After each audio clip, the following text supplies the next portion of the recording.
Today, we had a fantastic idea. We decided to go play outside. I hate leaving the house, but Matilda always wanted to get me out, so we went to a colorful forest outside the polluted city of Liberius. We played and played and played. We were having so much fun that we didn't even notice how the blue, clear sky turned into a radiant, burning sunset. The reddish shadows of the setting sun were obscured by gray clouds. Soon, the green grass was brown puddles, the mood of our carelessness. How did we not notice that the day was coming to an end? We ran, trying to take shelter from the rain. "It's your fault!" I exclaimed. "I told you to play leap today, but no! You wanted to touch grass." Now I don't recognize the way back. "Hey, where are you going? No! Don't leave me! Wait!" We ran through the relentless rain, my favorite boots soaked with mud and dirt. When the cold began to take over our anger, a warm house appeared between the trees. I know what you'll say. That's how horror movies begin. But the breeze, the rain, the cold, and the hunger were more terrifying than the mysterious little house in the woods. The warm invitation of the smoke coming out of the chimney was irresistible. Still, waiting under the warmth of the fire was less agonizing than the freezing cold outside. When we entered, a table full of food awaited us. It was a feast. It soaked with delicacies, warm, freshly made dishes. The aroma was mesmerizing. And what was given, we ate. We ate. And we ate.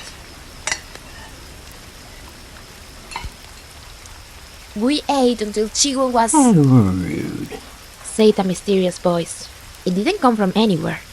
It seemed to flood every corner of the dining room. The homely atmosphere turned cold. A deep, raspy voice. Chilling.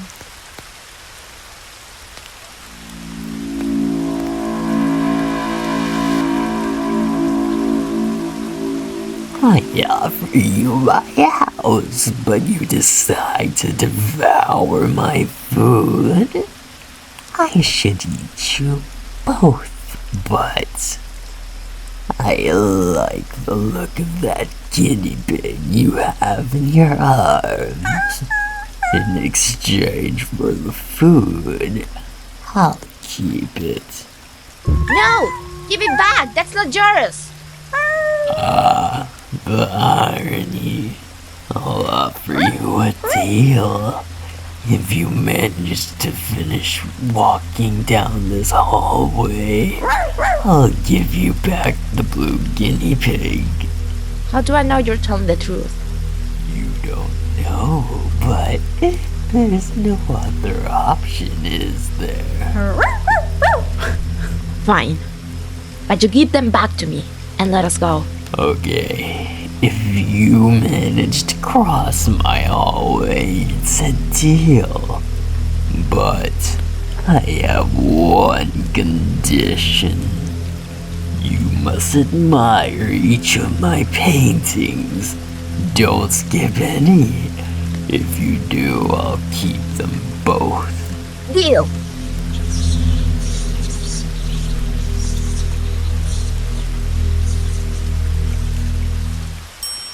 What the fuck? What's his deal? He's acting all itchy and mysterious just because I ate his food? So much like a drama queen. But, even far from the room, the sound of the fire is here so close. What kind of place is this? Huh? A voice? Is it coming from the painting? At midnight in the month of June, I stand beneath the mystic moon. An opiate vapor, dewy, dim, exhales from out her golden rim, and softly dripping, drop by drop, upon the quiet mountain top, steals drowsily and musically into the universal valley. The rosemary nods upon the grave, the lily lolls upon the wave, wrapping the fog about its breast. The ruin moulders into rest, looking like Lethe. See the lake, a conscious slumber seems to take, and would not for the world awake. All beauty sleeps, and lo, where lies her easement open to the skies. Irene with her destinies, oh lady bright, can it be right? This window open to the night? The wanton airs from the treetop, laughingly through the lattice drop. The bodiless airs, a wizard rout, flit through thy chamber, in and out, and wave the curtain canopy so fitfully, so fearfully. Above the closed and fringed lid, neath which thy slumbering soul lies hid, that o'er the floor and down the wall, like ghosts the shadows rise and fall. O lady dear, hast thou no fear? Why and what art thou dreaming here? Sure thou art come per far-off seas, a wonder to these garden trees. Strange is thou pallor, strange thy dress, strange above all thy length of tress, and this all solemn silentness. The lady sleeps, O may her sleep, which is enduring, so be deep. Heaven have her in its sacred keep, this chamber changed for one more holy, this bed for one more melancholy.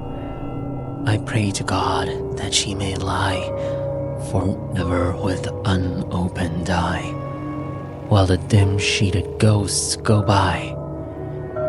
My love, she sleeps, oh may her sleep, as it is lasting, so be deep.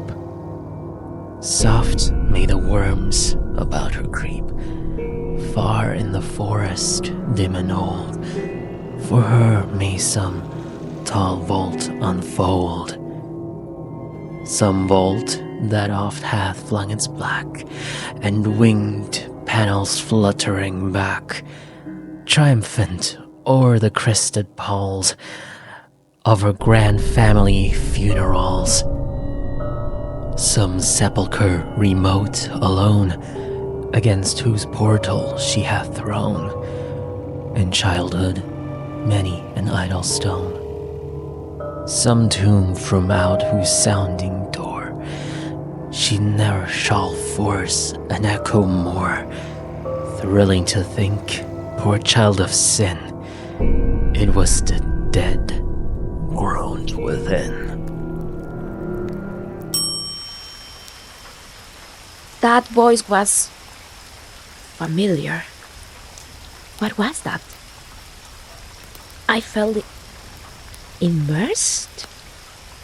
That was his plan? Is that how he plans to scare me? Nope.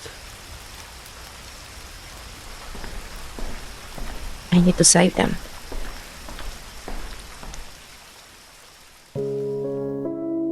His words were rats that crept into my ears and gnawed at my insides. A glaze of usury covered his eyes, 2 white marbles with a dollar sign. Sometimes he asked me, "How are you?" But it was useless to waste saliva on someone who was unable to take interest in others. His brain, unable to listen, was a dance of figures, complaints, and calculations and tricks that supported his pathological egocentrism. He always talked about possible scenarios where money fell from the sky like acid rain that burned my skin. I tried not to see it, but a limited series of people and places made us coincide, and the rats, in one way or another, managed to gnaw at my insides. I, in ruin, with a dark future and enduring that speech of mortgages paid and needs covered, lawsuits and compensations to collect, savings on a fixed term and pension plans, prosperity for him and misery for me. The usurer talked and my aversion never stopped growing, although sometimes he would invite me to a beer or two while the monster ordered me to finish him. I served 17 years of my sentence, but I do not regret having stabbed him to death. That dirty worm passed away without the weight of his finances and material goods. The usurer's executioner continues to torment me. It is an imperative voice that lodges itself in my head. Mother was his second victim. The monster pondered, acted, armed himself with patience and got his way. Rat poison in small doses, the same method that Mother used to escape from Father's tyranny. I was small, but not stupid. I knew that the deadly seasoning was reserved for the patriarch's dishes. On Father's grave grew albino mallows that quickly withered. He was not a good gardener. My mother, my brother, and I also withered under his heavy hand. Psycho episodes of irrational violence. His knuckles were made of stone, the damned man. The beatings he gave were electric shocks that burned my fuses, and I saw everything black for a few seconds. Then, when the pain subsided and I regained my sight, I didn't understand the reason for the attack, and I remained silent with my head down, like a helpless sparrow. Mother didn't understand it either, and she added fuel to the fire of unreason. Why are you hitting him? When I shaved my head to zero, I realized he was hitting me with his wedding ring. In front of the mirror, examining the cracks that furrowed my skull, the golden shine of the execution instrument was resurrected from oblivion, and, since then, I visualize it walking at the height of my eyes, like the fin of a shark. The fuses burned forever. I drink to forget and watch TV. The silhouette of my ass has been stamped on the faux leather sofa where Mother used to crochet. I eat canned food and chips. The dirt, curled up on the floor, has given up hope of being picked up. Dust and mold are the epidermis of the house. Cockroaches run around, spiders celebrate orgies, and bedbugs proliferate my mattress. If Mother would raise her head, she was so clean. She shouldn't have provoked the monster. Champagne survives on the top floor. I haven't picked up the shit that accumulates in his pigsty for months, and I never take him out for a walk. The ticks, swollen, drink him in sips. They celebrate the new year every day with blood bubbles, the bitches. All the inhabitants of the house are partying except Champagne and me. My brother and I liked animals. Father would come and get us from bed to watch The Man in the Earth. On one occasion, he came into the room and took my brother away. Then he came for me, who was shaking with fear. He picked me up, and when he discovered that I had wet myself again, he told me off and slapped me across the face. "Don't hit him!" Mother shouted. She rescued me from his clutches and gave me a Nesquik with donuts, some that looked like sugary flowers. She knew the sugar calmed my nerves. At home, the nightmares could be real. Nighttime scandal and terror. In the morning, the hallway covered with shards of glass and food remains, crying and wailing. Mother with a black eye, fused with Grandma in an embrace that my brother and I imitated on the threshold of our room. An improvised course of family consolation in the face of tragedy. I was 5 years old when my father asked me, "Who do you love more, Daddy or Mommy?" I gave the wrong answer, but my brother got it right, and Father took him in the car to get some candy. I never saw him again. The collision blew his little head off, and Father, to make matters worse, came out of the accident unharmed. The son of a bitch was driving drunk. After that, the value of honesty was burned into my brain and heart. I stuck to the truth and suffered the consequences. Problem child, they called me, for not keeping my mouth shut and rebelling against injustice and tyranny. Father, drunken saber-toothed tiger, would have beaten you to death, but there was no need. Mother erased you from the map. I go out in the street and walk aimlessly. A group of old people are photosynthesizing in the courtyard of a nursing home. The person in charge of entertaining them raises their voice. "Consuelo, what day is it today?" "Wednesday," the old woman answers. "Wrong. It's Thursday." The monster asks for blood, and I walk away in anguish, omens tinged with red frenzy. Back home, I look at myself in the mirror. What future awaits me? Loneliness? Old age? Senescence? My ass stained with shit and urine? I hold the razor firmly and obey the tyrant. First, I will deal with Champagne. The monster asks for blood, my soul for redemption and my body for earth. The bad seed is over.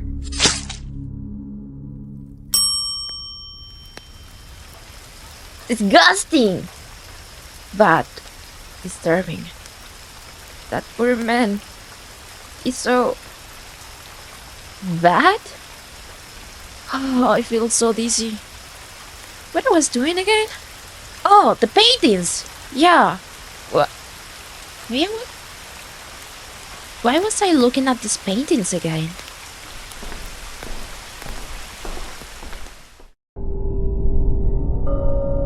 True.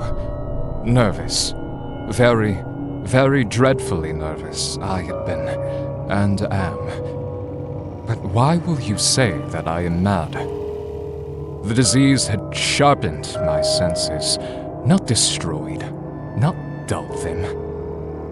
Above all was the sense of hearing acute. I heard all things in the heaven and in the earth. I heard many things in hell. How then am I mad? Hearken, and observe how healthily, how calmly I can tell you the whole story. It is impossible to say how first the idea entered my brain, but once conceived, it haunted me day and night. Object, there was none. Passion, there was none. I loved the old man. He had never wronged me. He had never given me insult. For his gold, I had no desire. I think it was his eye. Yes, it was this. He had the eye of a vulture. A pale blue eye with a film over it. Whenever it fell upon me, my blood ran cold. And so by degrees, very gradually, I made up my mind to take the life of the old man, and thus rid myself of the eye forever. Now, this is the point. You fancy me mad. Madmen know nothing. But you should have seen me. You should have seen how wisely I proceeded. With what caution, with what foresight, with what dissimulation I went to work. I was never kinder to the old man than during the whole week before I killed him. And every night, about midnight, I turned the latch of his door and opened it, oh, so gently. And then, when I had made an opening sufficient for my head, I put in a dark lantern, all closed, that no light shone out. And then I thrust in my head.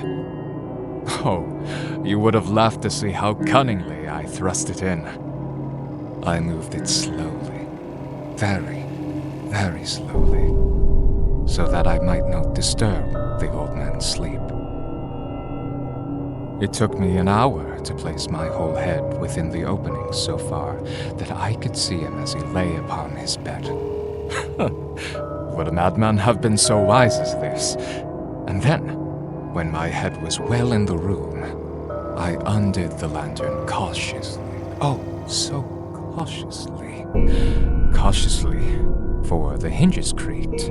I undid it just so much that a single thin ray fell upon the vulture eye. And I did this for 7 long nights, every night, just at midnight. But I found the eye always closed, and so it was impossible to do the work, for it was not the old man who vexed me, but his evil eye. And every morning, when the day broke, I went boldly into the chamber and spoke courageously to him, calling him by name in a hearty tone, and inquired him how he had passed the night. So you see that he would have been a very profound old man indeed, to suspect that every night, just at 12, I looked in upon him while he slept. Upon the 8th night, I was more than usually cautious in opening the door. A watch's minute hand moves more quickly than did mine. Never before that night had I felt the extent of my own powers, of my sagacity. I could scarcely contain my feelings of triumph, to think that there I was, opening the door, little by little, and he not even to dream of my secret deeds or thoughts. I fairly chuckled at the idea, and perhaps he heard me, for he moved on the bed suddenly, as if startled. Now, you may think that I drew back, but no. His room was as black as pitch, with thick darkness, for the shutters were close fastened through fear of robbers, and so I knew that he could not see the opening of the door, and I kept pushing on it steadily. I had my head in, and was about to open the lantern, when my thumb slipped upon the tin fastening, and the old man sprang up in bed, crying out, "Who's there?" I kept quite still and said nothing. For a whole hour, I did not move a muscle, and in the meantime, I did not hear him lie down. He was still sitting up in the bed listening, just as I have done night after night, hearkening to the death watches in the wall. Presently, I heard a slight groan, and I know it was a groan of mortal terror. It was not a groan of pain or of grief. No. It was the low, stifled sound that arises from the bottom of the soul when overcharged with awe. I knew the sound well. Many a night, just as midnight, when all the world slept, it has welled up from my own bosom, deepening with its dreadful echo the terrors that distracted me. I say I knew it well. I knew what the old man felt, pitied him, although I chuckled at heart. I knew that he had been lying awake ever since the first slight noise, when he had turned in the bed. His fears had been ever since growing upon him. He had been trying to fancy them causeless, but could not. He had been saying to himself, "It is nothing but the wind in the chimney. It is only a mouse crossing the floor. Or it is merely a cricket which has made a single chirp." Yes, he had been trying to comfort himself with these suppositions, but he had found all in vain. All in vain, because death, in approaching him, had stalked with his black shadow before him and enveloped the victim. And it was the mournful influence of the unperceived shadow that caused him to feel, although he neither saw nor heard, to feel the presence of my head within the room. When I had waited a long time, very patiently, without hearing him lie down, I resolved to open a very, very little crevice in the lantern. So I opened it. You cannot imagine how stealthily, until, at length, a single dim ray, like the thread of the spider, shot from out the crevice and fell full upon the vulture eye. It was open, wide open, and I grew furious as I gazed upon it. I saw it with perfect distinctness, all a dull blue, with a hideous veil over it that chilled the very marrow in my bones. But I could see nothing else of the old man's face or person, for I had directed the ray, as if by instinct, precisely upon the damned spot. And now have I not told you that what you mistake for madness is but over-acuteness of the senses? Now, I say, there came to my ears a low, dull, quick sound, such as a watch makes when enveloped in cotton. I knew that sound well, too. It was the beating of the old man's heart. It increased my fury, as if the beating of a drum stimulates the soldier into courage. But even yet, I refrained and kept still. I scarcely breathed. I held the lantern motionless. I tried how steadily I could maintain the ray upon the eye. Meantime, the hellish tattoo of the heart increased. It grew quicker and quicker and louder every instant. The old man's terror must have been extreme. It grew louder, I say, louder every moment. Do you mark me well? I have told you that I am nervous. So I am. And now, at the dead hour of the night, amid the dreadful silence of that old house, so strange a noise as this excited me to uncontrollable terror. Yet, for some minutes longer, I refrained and stood still. The beating grew louder. Louder. I thought the heart must burst.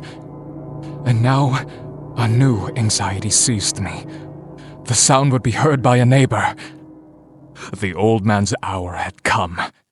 With a loud yell, I threw open the lantern and leaped into the room.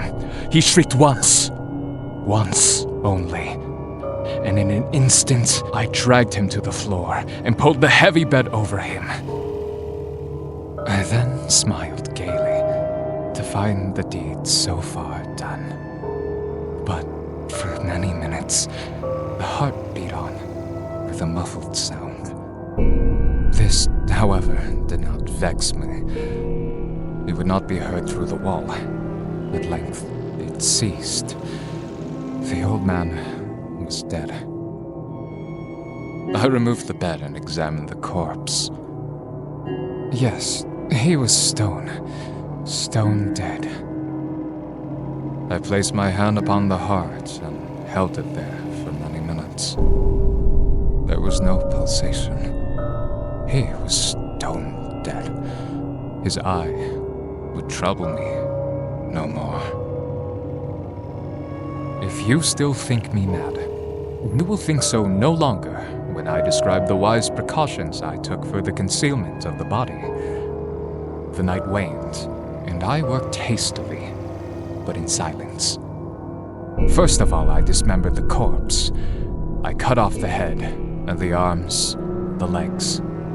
I then took up 3 planks from the flooring of the chamber and deposited all between the scantlings. I then replaced the boards so cleverly, so cunningly, that no human eye, not even his, could have detected anything wrong. There was nothing to wash out, no stain of any kind, no blood spot whatever. I had been too wary for that. A tub had caught all. When I had made an end of these labors, it was 4 o'clock, still dark as midnight. As the bells sounded the hour, there came a knocking at the street door. I went down to open it with a light heart, for what had I now to fear? There entered 3 men who introduced themselves with perfect suavity as officers of the police. The shriek had been heard by a neighbor during the night. Suspicion of foul play had been aroused. Information had been lodged at the police office, and they, the officers, had been deputed to search the premises. I smiled, for what had I to fear? I bade the gentleman welcome. The shriek, I said, was my own in a dream. The old man, I mentioned, was absent in the country. I took my visitors all over the house. I bade them search well.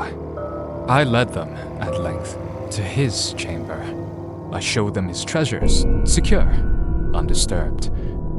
In the enthusiasm of my confidence, I brought chairs into the room and desired them to rest here from their fatigues, while I, myself, in the wild audacity of my perfect triumph, placed my own seat upon the very spot beneath which I repose the corpse of the victim.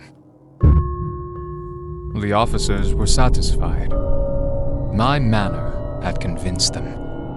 I was singularly at ease. They sat, and while I answered cheerily, they chatted of familiar things. But ere long, I felt myself getting pale and wished them gone. My head ached, and I fancied a ringing in my ears, but still they sat and still chatted. The ringing became more distinct. It continued and became more distinct. I talked more frequently to get rid of the feeling, but it continued and gained definitiveness. Until, at length, I found that the noise was not within my ears.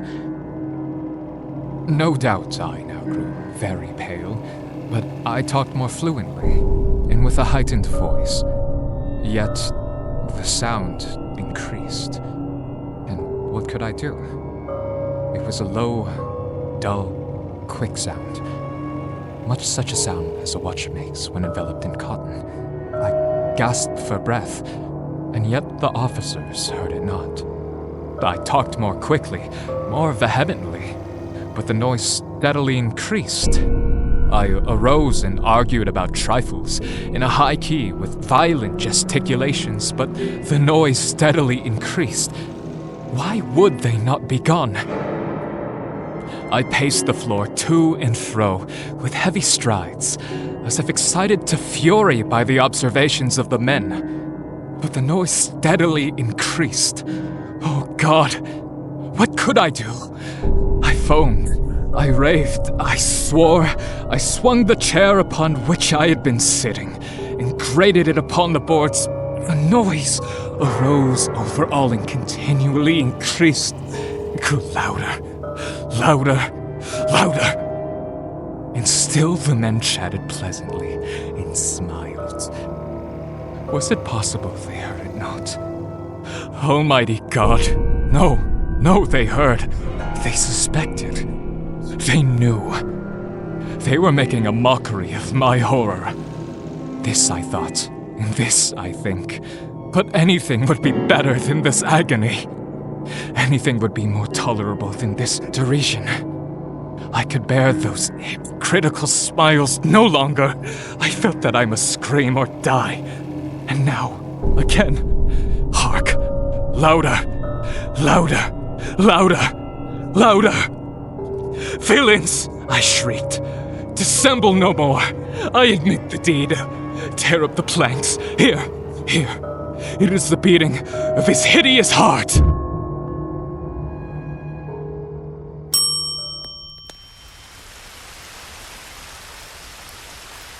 Why is my heart aching so much? I'm usually not a sentimentalist. Am I? Who am I?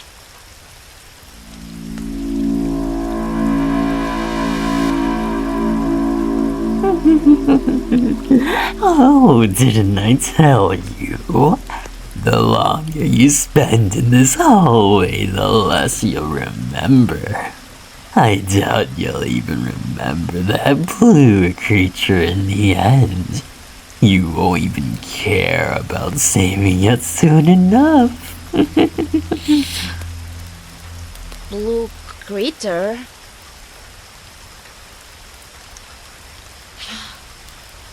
I remember! You see her! You tricked me! Huh.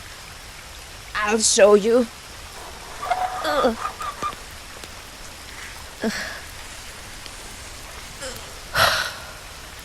I need to finish this quick, but every time I look at the pictures, it's like I get sucked into the story. Feels more real each time. I need to snap out of it. Dicen algunos que esta historia tiene una base histórica. Se trataría de cierta Luisa, amante de don Muno Montes Claro. Ella le había dado 3 hijos ya. Cuando don Muno la dejó para casarse con una mujer de más categoría, Luisa mató a sus 3 hijos. Otros opinan que esta historia remonta a tiempos de los aztecas. Había una diosa llamada Cibocatl que había tenido que sacrificar a sus hijos a los dioses. Se veía a ella en la noche cargando una cuna vacía. La historia de La Llorona se cuenta de 1000 maneras. Así lo oí yo en Laredo. En el barrio llamado El Rincón del Diablo vivía una mujer muy pobre. Ella y sus 3 hijitos vivían en un jacal miserable a la orilla del río. Su esposo pasaba su tiempo en parrandas al otro lado del río, en Nuevo Laredo. Ella, pues, lavaba y planchaba ropa ajena y a veces pedía limosna para que sus pequeños alcanzaran una comida por día. Era una vida tristísima y cada día traía miserias nuevas. Lo que le dolió más era ver a sus hijitos tan flacos y hambrientos. Siempre quedaba un rayo de esperanza. Un día su esposo volvería y todo se arreglaría. Pues sí, volvió el esposo para avisarle que se iba con otra mujer, para nunca volver. Ya la mujer no se pudo aguantar. Ya nunca saldría de su agonía. Miró el agua que pasaba abajo. Sus criaturas tendrían que afrontar una vida entera de lágrimas. Pobrecitos angelitos, estarían mucho mejor en el cielo. Dios le daría ropa fina, comerían cosas ricas, qué contentos estarían allá arriba para siempre. Sin pensarlo más, empujó a los chiquillos y los arrojó al agua. Flotaron por algunos momentos y finalmente desaparecieron. Ella se sonrió por primera vez desde mucho tiempo, convencida que acababa de cumplir con su deber de madre. Ya los podía ver arriba con sus coronitas, comiendo un buen plato de nieve de fresas.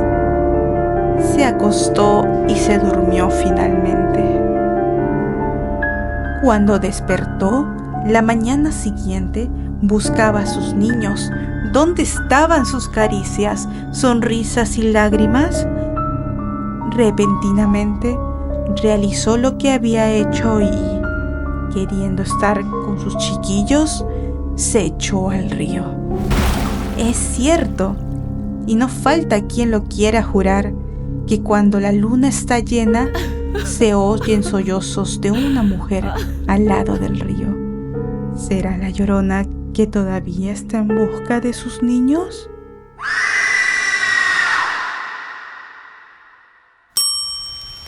Español. ¿Desde cuándo sé yo español? The fuck? What's wrong with me? That fucking magical voice tricked me. That's so loud. I'm gonna go to the next one. Fuck, bitch. Is this a book? Don't turn around. Seriously. He's right behind you.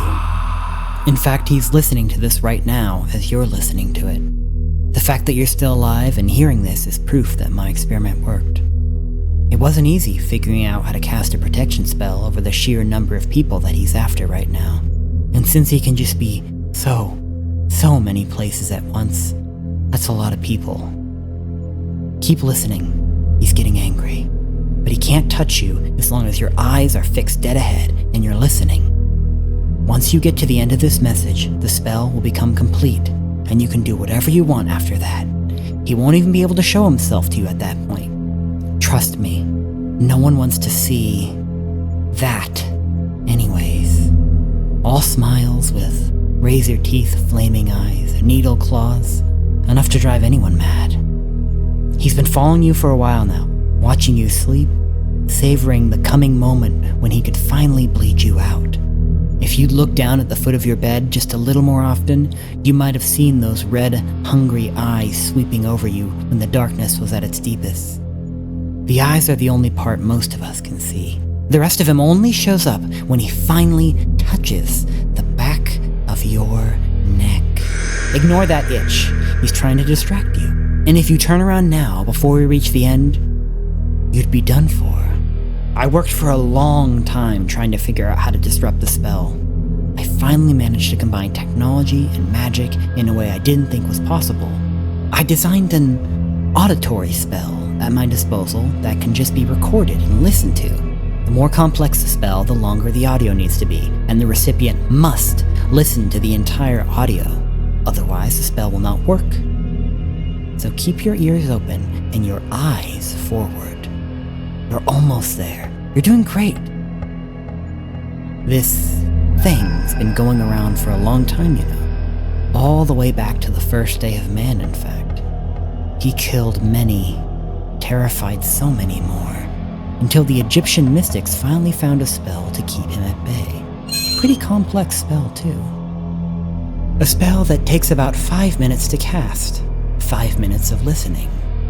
But ever since that day, he hasn't had free reign like he used to. Now he needs a servant to cast a counterspell on any victim before he takes them. But that spell's not nearly as complex.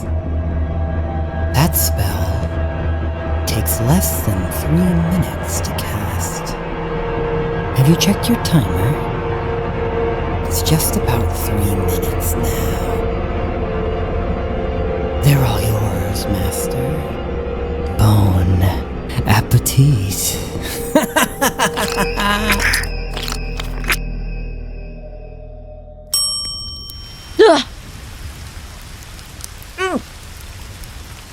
That almost makes me scream. I don't know why, but I can show my fear here.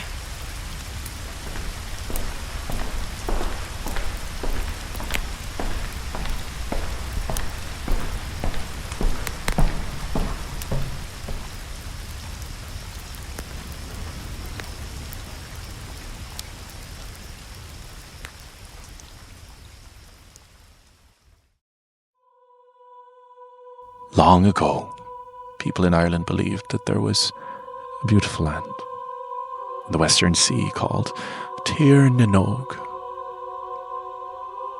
In English, that simply means the land of the young. It was a place where trees were always green and the flowers were always in bloom. Men and women never grew old. See, this is the story of how Oisín, the son of the famous Fionn McCool, leader of the Fianna, came to go to Tir na Nog. You see, one morning the Fianna were out hunting deer on the shores of Loch Lane in County Kerry. And as they rested on a hilltop, a beautiful girl came riding towards them on a snow-white horse. She was dressed like a princess with her long golden hair hung down to her waist. And as she grew near, Fionn called out, "What's your name and what land have you come from?" And she responded with, "I am Niamh of the golden hair, and my father is king of Tir na Nog. I've heard of a great warrior named Oisín and have come to find him and ask him to return with me to the land of the young." Fionn was sad, for he feared that if Oisín, his son, went with Niamh, he would never see him again. But it was too late. Oisín was already madly in love with the princess, and without a second thought, he accepted Niamh's information.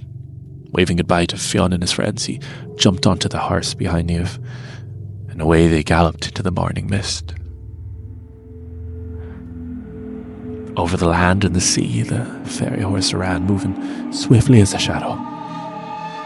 At last, they reached the golden shores of Tir na Nog. The king and queen welcomed Oisín and held a great feast in his honour. It was a magical land. Oisín hunted and feasted, and at night he told stories of Fionn and the Fianna and of their lives back in Ireland. Oisín had never felt as happy as he did with Niamh, and before long they were married. And before he knew it, Oisín had been living in Tir na Nog for 300 years. being so happy, to him it only felt like 3. Then, a great longing came upon him to go back to Ireland. And of course Niamh didn't want him to go, but at least she agreed and gave him the white horse. But Niamh warned him, set foot even once on the soils of Ireland, and you'll never be able to return to Tir na Nog. However, Oisín was determined to see his family again, and raced home as fast as he could. And when he reached Ireland, he had found that everything had changed. There was no trace of his father or the Fianna as he passed through Glannan na Small, also known as the Valley of Thrushes. And there he saw a group of men trying to move a large stone. In his grief, not being able to find his family, and seeing men of Ireland struggling, of course, he, without thinking, offered to help them. "I'll help you," he said. And that was when the mighty Oisín stooped down from his saddle and with one hand lifted the stone. Easily, mind you. But as he did so, the saddle strap broke and he tumbled to the ground. Immediately the fairy horse galloped away and a great change began to come over Oisín. In the blink of an eye, the great hero of the Fianna became a withered old man. Unsure of what to do, however, the legend has it that the men brought Oisín to St. Patrick, the patron saint of Ireland. And it was there that St. Patrick tried his best to comfort Oisín in his old age. And that's when he told Oisín that the Fianna and his father were long since dead. And with this, his heart was truly filled of sadness. That was when Oisín began to speak of the old days of the Fianna and the very many great deeds of Fionn, when they hunted and they feasted and they listened to great stories. He spoke of his time in Tir na Nog and his beautiful wife Niamh, and although Oisín died soon after, it was because of him that the wonderful stories of Niamh and Oisín and Fionn McCool and the Fianna still be told today.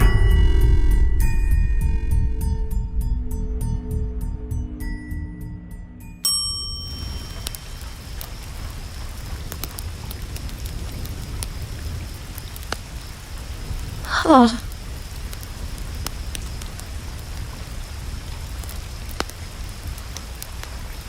Am I? Where am I? There's no way.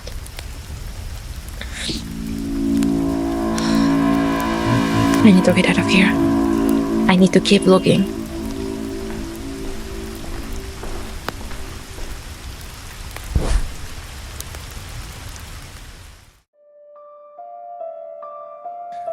Silence clung to the walls of the mansion, to the room and to the bed where the warmth of a mother once rested.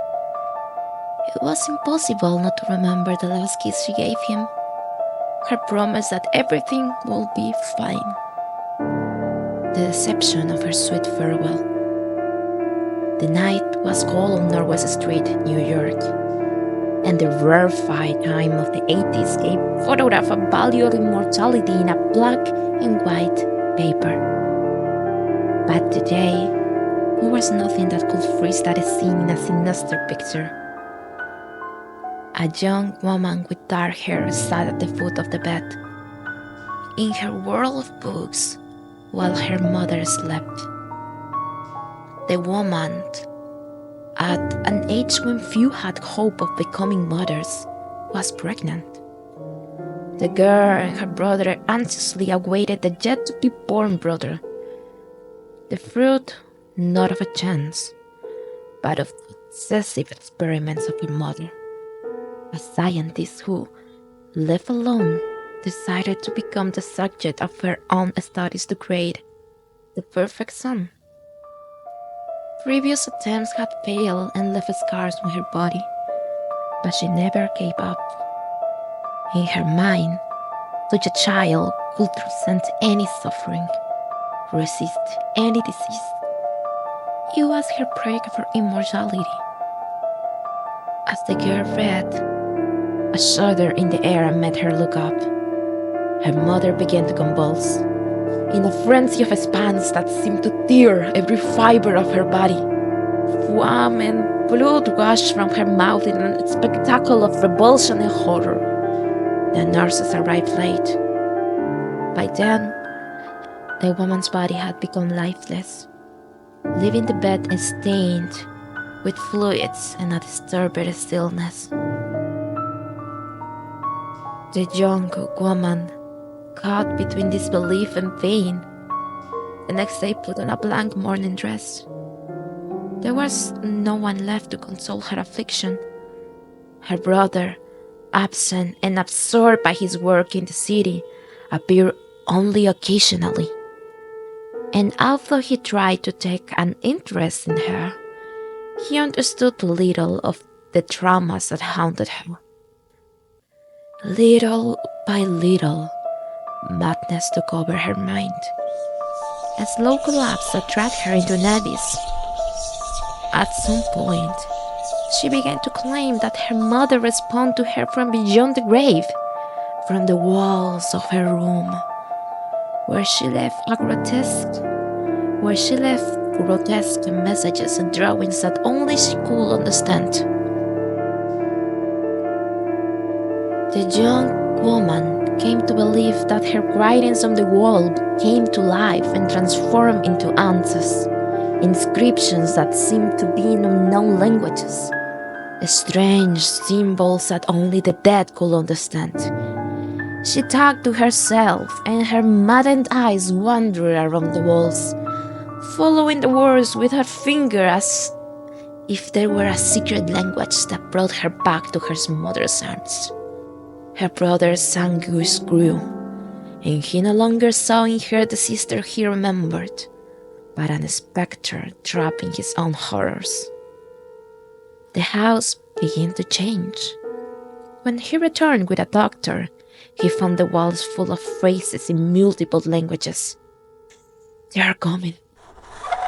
Run away."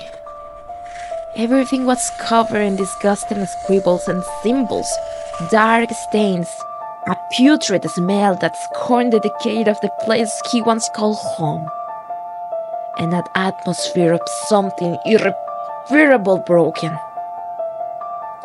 Every corner of the house had been transformed into a nightmare corner, a portal to a mind that had crossed the threshold of sanity. Months passed, and a photograph appeared in the newspaper that filled him with horror. It was his sister, disheveled and unhinged, hugging a grotesque doll with an inexplicable human smile, eyes that seemed to follow him from the paper, and deformed limbs that resembled a corpse more than a toy. The sight left him petrified. Something about that image seemed strangely familiar, evoking vague memories of his childhood in a barn across the Atlantic, in Germany, where his mother had begun her dark experiments.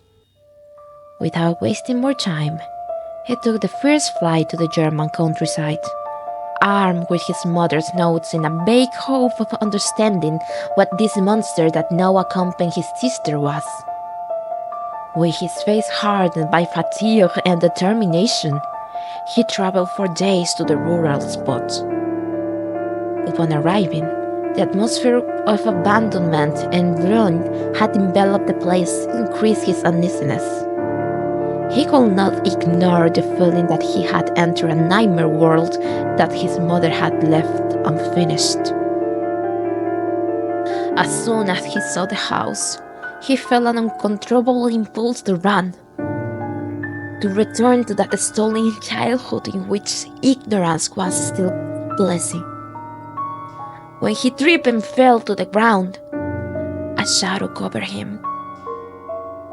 When he looked up, his sister was there, with the doll in her arms. Her face hard and hard, with an expression of perverse tenderness as her fingers caressed the toy's hair. "What are you doing here?" the girl asked him.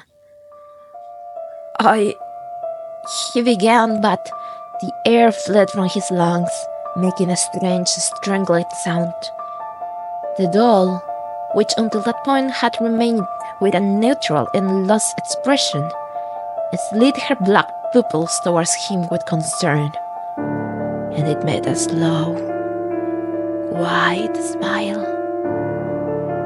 Its big, bulging eyes and his wide smile. He couldn't keep pretending to be brave. "What have you done?" he managed to formulate. He felt the doll's sockets looking at his mouth, following the movement of his incisors as he spoke. As they remained there, aesthetic, not a blink, not a gap in its expression, just a smile that, when it opened, showed toothless, stitched gums. The little toy trembled and didn't take her eyes out of him. By instinct, he grabbed his suitcase tightly and held it to his chest, as the girl looked at him intensely. He didn't know whether to call her a doll, a girl, a puppet, or some infant's name. He was convinced that women achieve their goal in the game of creating life, but he wasn't completely sure that that thing was human. He climbed the tiny steps that sat down in the rocking chair outside. Her sister sat down on a bench next to her and carefully sat the little girl down on the chair. "This is our little sister," she murmured with a strange sweetness. It was her greatest achievement, her perfect work. "And you're gonna stay with me, right? Now that we're together, now that you come back, we can be a family. Finally, we can be a family." He felt the world spinning around him. That doll, there was something in her eyes, a sickly gleam, and her stare paralyzed him. With a shudder, he understood that, in some twisted sense, that doll was conscious. You know, she only lacks one thing to be perfect: a mind. And with those words, the silence was overwhelming. The breeze stirred the long grass in the field, and the doll smiled unnatural, rolling an unknown dark, lumpy liquid, which, when he saw it, and saw the tears falling from his sister's face, he took it as a sign. He will not return. Ever.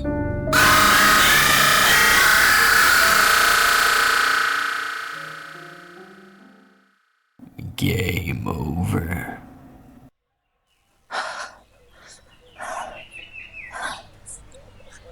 Oh, my head. Feels wet. Hey, stop licking my face. That's disgusting. Huh. Wait, what? What are we doing here? Do we sleep outside? Oh my god, gross! We came to play and it started raining, right? I feel like I'm forgetting something. You don't remember too? Maybe we passed out because of the rain?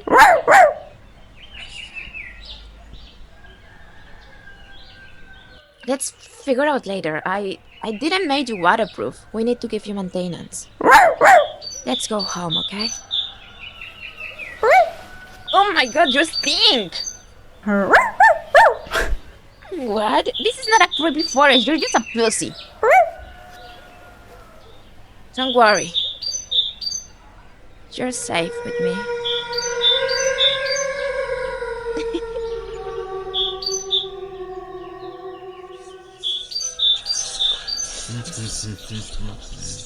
This